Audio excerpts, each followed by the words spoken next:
Ce n'était pas juste 3 heures d'agonie. Entre midi et 15 heures, le ciel a pleuré, la terre a tremblé, et l'enfer a perdu. Sais-tu vraiment ce qui s'est passé quand Jésus a rendu l'âme? Sais-tu ce qui s'est réellement passé entre midi et 3 heures de l'après-midi? Ce moment précis où Jésus a rendu l'esprit? Un instant souvent évoqué, mais rarement contemplé dans toute sa profondeur. Car durant ces 3 heures, le ciel, la terre et même les enfers ont été secoués jusque dans leurs fondements. Dans le monde visible, une obscurité surnaturelle recouvre la terre. Luc 23, versets 44 à 45. Il était environ la 6e heure, et il y eut des ténèbres sur toute la terre jusqu'à la 9e heure. Comme si la nature elle-même portait le deuil, les cieux se sont obscurcis, reflétant le poids accablant que portait le Fils. Le ciel s'est fermé d'un voile sombre, car la justice divine était à l'œuvre. Le voile du temple se déchire. Matthieu 27, verset 51. Et voici, le voile du temple se déchira en deux, de haut en bas. Un symbole d'une puissance inouïe. La barrière entre Dieu et l'homme est tombée. L'accès à la présence de Dieu devient libre, offert à tous ceux qui croient. La terre tremble. Toujours dans Matthieu 27, verset 51.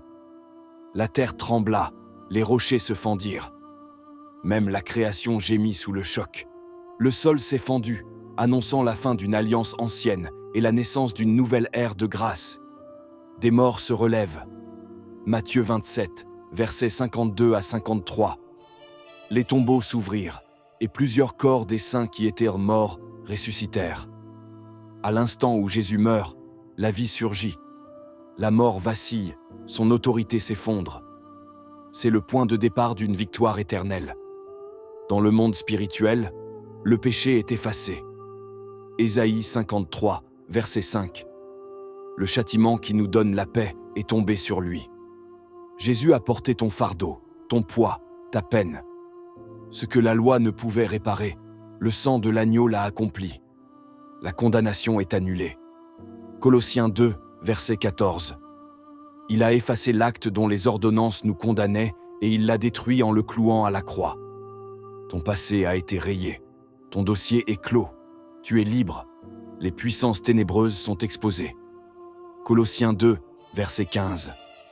Il a dépouillé les dominations et les autorités et les a livrées publiquement en spectacle. Satan est désarmé. Le sang parle plus fort que toutes ses accusations. Le rachat est total. Tout le dessein divin convergeait vers ce moment. Et ce cri, « Tout est accompli », Jean 19, verset 30, retentit comme la déclaration suprême de la victoire de l'amour. Ce que cela change pour toi, aujourd'hui. Tu n'es plus prisonnier de ton passé. Tu as un accès immédiat et libre à Dieu. Tu es guéri, pardonné, justifié, profondément aimé. La mort ne te retient plus.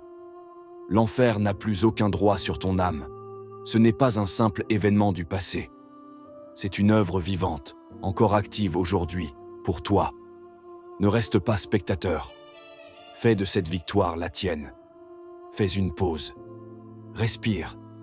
Et rends gloire à Jésus. Écris en commentaire. Merci Jésus pour la croix. Abonne-toi. Partage cette vérité avec quelqu'un. Et n'oublie jamais, entre midi et 15 heures, Jésus n'a pas seulement changé l'histoire, il a changé la tienne.